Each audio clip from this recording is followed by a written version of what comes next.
Hola, sóc en Carles Motes.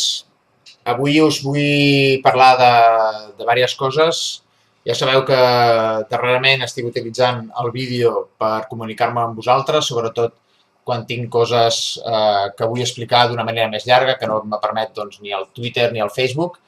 I avui us vull parlar de les naus de Carnaval, no? Una gestió que vaig fer quan estàvem a govern i us vull explicar quina és la situació que es troba actualment. No? I tot va començar doncs, un 1 d'agost de l'any passat, del 2010, quan en el pregó de la Festa Major, doncs, les colles de Carnaval van fer arribar doncs, la demanda que tenien de que feia anys, la veritat és que feia molts anys, que estaven reclamant doncs, unes naus on poder fer la seva tasca, fer l'elaboració de les carrosses i aquesta feina doncs, que ells fan, doncs, poder-la fer en un lloc en condicions. No?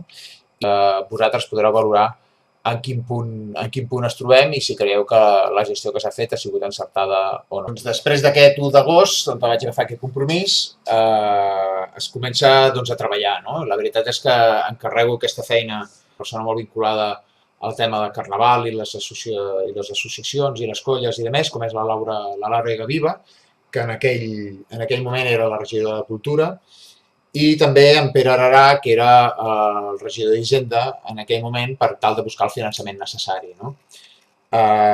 També es va agafar el tema molt seriosament, i no em fa res dir-ho i a més ho reconec, en el líder en aquell moment de Convergència i Unió, que era en Miquel Lobato, que també es va agafar el tema molt seriosament i gràcies a la tasca d'aquestes persones aquest projecte ha pogut avançar. No? Una vegada fet l'encàrrec a aquestes persones arriba el moment de la veritat, i el moment de la veritat són els pressupostos municipals. I en els pressupostos municipals, doncs, després d'haver buscat una nau per tot Sant Feliu, una nau que tingués les característiques necessàries per poder fer aquesta tasca, la vam trobar, vam parlar amb el propietari, vam veure quines eren les necessitats, si s'havia de fer algunes obres o no, i una vegada fet tot això, doncs arribem a tenir una memòria valorada, que es diu. O sigui, trobem la nau i valorem què val arreglar-la o condicionar-la per tal que sigui factible realitzar l'activitat. No?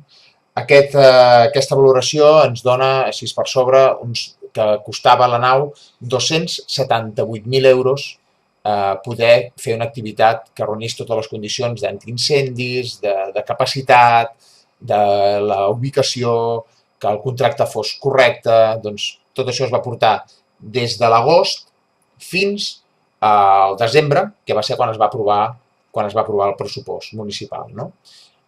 Una vegada tenim la partida pressupostària per destinar a la nau, i amb les converses iniciades amb el propietari, vam passar a la signatura del contracte de lloguer d'aquestes naus.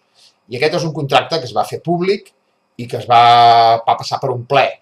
Vull dir que és un contracte que ha passat per un ple, per això ara, quan algú comentava que no estava signat aquest contracte de lloguer de les naus, doncs em va estranyar molt, no? Perquè aquest contracte va passar per al ple municipal el 31 de març del 2011 i el vaig signar jo personalment amb el propietari el dia 13 d'abril del 2011. Vull dir que des del 13 d'abril està signat el contracte de lloguer. Per això m'estranya aquests comentaris que s'han fet. Fins i tot jo diria que són comentaris mal intencionats per part de l'actual alcalde. No? I suposo que per també alguns que li segueixen la veta i li fan el joc. No? Doncs és un contracte signat el 31 d'abril, passat per ple el 31 de març, vull dir que és un contracte públic, un contracte que podeu tenir accés, a la gent del Carnaval el podeu comprovar, i és un contracte en el qual després d'haver fet la valoració de les naus i negociant amb el propietari, vam poder arribar a l'acord de que ell, el propietari, se'n fes càrrec de 90.000 euros dels que estaven pressupostats inicialment. No?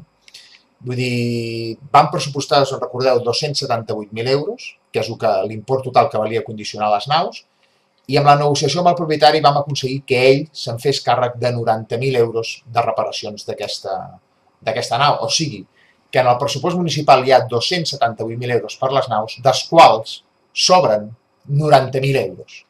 Vull dir que són 90.000 euros que l'equip de govern actual té per destinar doncs, a el que ell vulgui. De fet, només ha de fer una modificació de partides i podrà destinar a inversió a la ciutat. O sigui, hem aconseguit estalviar per la ciutat 90.000 euros més dels que teníem previstos en un principi. No? I això és la gestió que es va fer.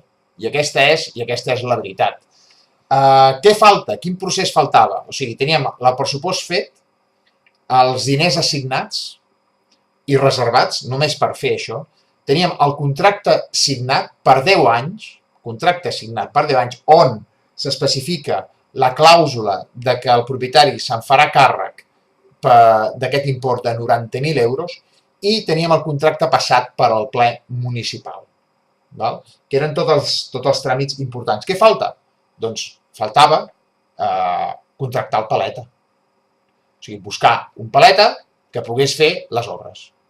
I ja està, I ja està. Només s'havia de contractar el paleta perquè fes les obres. I aquesta és la gestió total. Penso que després de reivindicar durant 10 anys el tema de les naus de Carnaval, jo crec, i si em permeteu, crec que em puc presentar davant de les colles de Carnaval amb la feina feta. Amb la feina feta, amb el compromís que vaig agafar el dia 1 d'agost complet, de que tenen les naus de Carnaval preparades per començar a fer la seva activitat i si tot va bé, el Carnaval d'aquest any que ve, haurien d'estar ubicats en el lloc que els hi correspon, després de 10 anys de reivindicació. I això és una feina que puc demostrar i demostro en paper, si no és una cosa que m'inventi. Per això us vull dir que vull deixar constància d'aquesta gestió. I ho faig donant la cara, que és una cosa que ja sabeu que no em fa res fer perquè no tinc res que amagar.